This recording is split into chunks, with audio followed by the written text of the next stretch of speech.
Uzunca bir aradan sonra merhaba sevgili arıcılar, arı severler, doğa severler.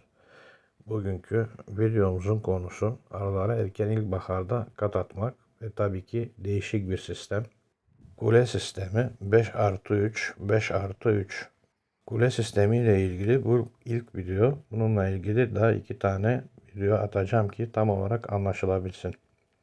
Kule sistemi ne diyorsanız videonun ilerleyen bölümlerini dikkatlice izlerseniz sanırım hemen kavrayacağınız, özellikle arıcılığa yeni başlamış arkadaşlarımızın ve arıcı adaylarımızın güzelce videoyu kaydırmadan izlemelerini tavsiye ederim.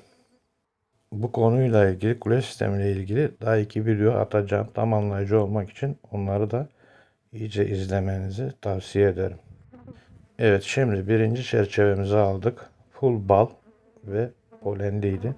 Onu hemen yanımıza da hazırladığımız katımıza aldık.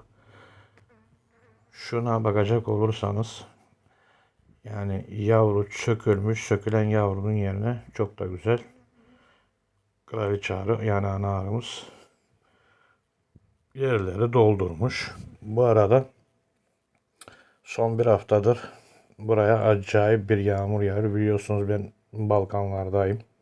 Yağmur ve soğuk yağmurlar tabii ki. Önümüzdeki günlerde meteorolojik kar yağışı gösteriyor. Ne kadar ne olur bilemeyiz.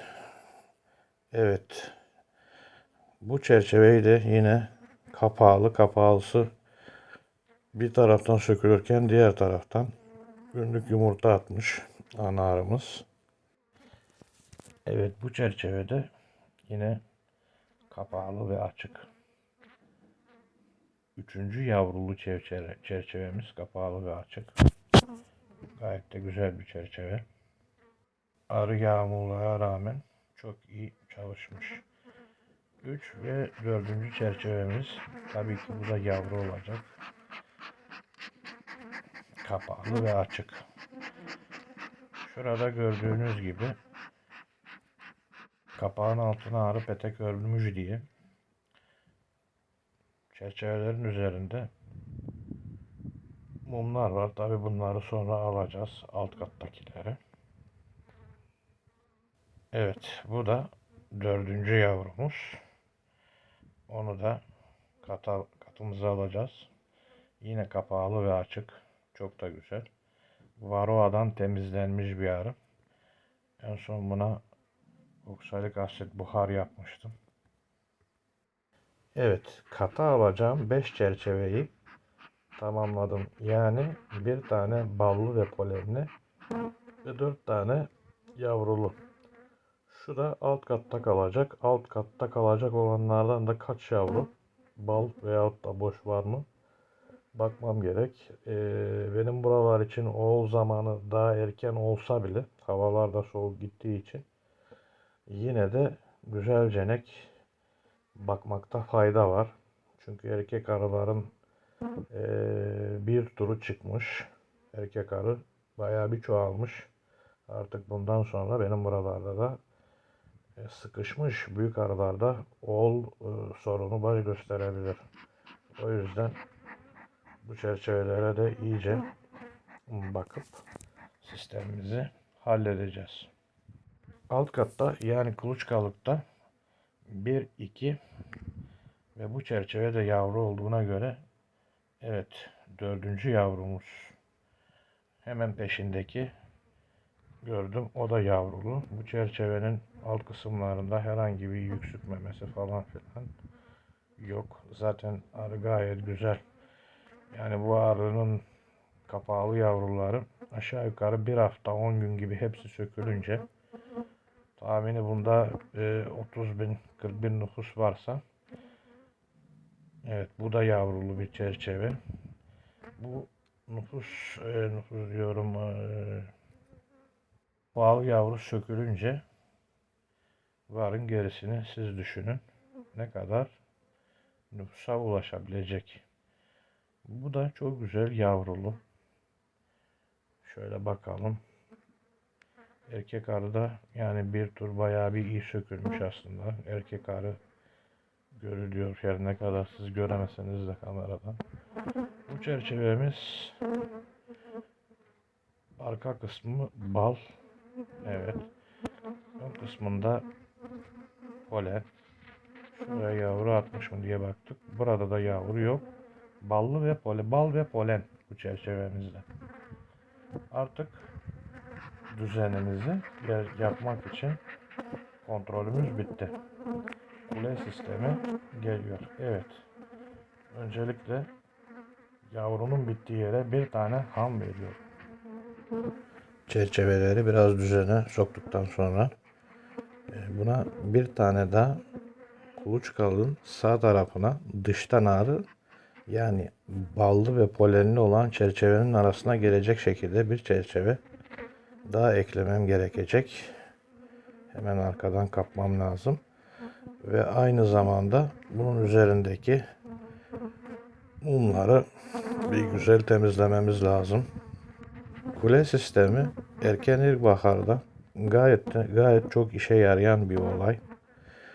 Bunu kesinlikle yani herkese tavsiye ediyorum. Tabi bazı arkadaşlar itiraz edebilir, yani arı üşür falan diye, ama ben yıllardır böyle yapıyorum ve arının daha da üşüdüğünü görmedim. Mesela polen blokesi yaşayan arkadaşlar, bu sistemi yaptığınızda kesinlikle polen blokesi yaşamayacaksınız. Tabii ki bu sistemi onlu arılara, 6 veya 7-8 yavrusu olan arılara, arı kolonilerine yapılabilir. Güçlü arıya bir tane çerçeve ham petek vermekle dışarıdan gelen yoğun polen akımı da varsa bloke olmasını engelleyemezsiniz ve arınızın ritmini bozarsınız. Ama bu sistemin en önemli özelliklerinden bir tanesi de bolca ham petek işletmek ve aynı zamanda polen blokesine kesin çözüm.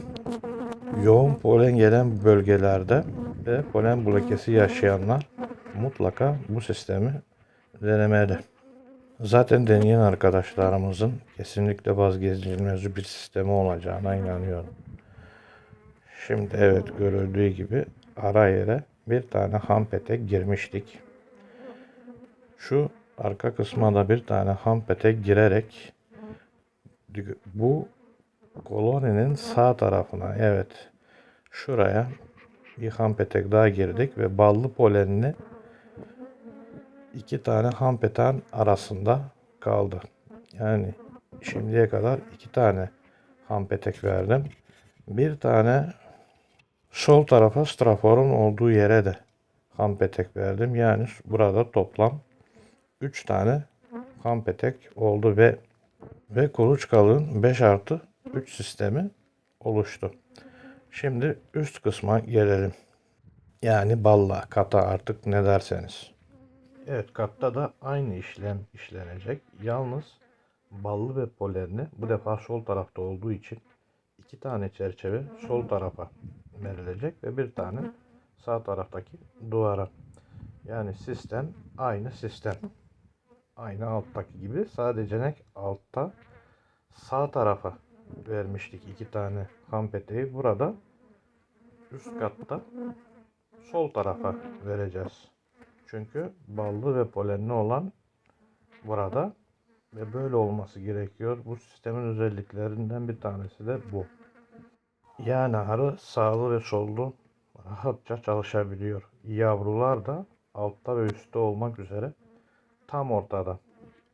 Hem yavru üşümeyecek bu sayede, hem de sağ tarafta ve sol tarafta arılar petekleri rahat bir şekilde örebilecek.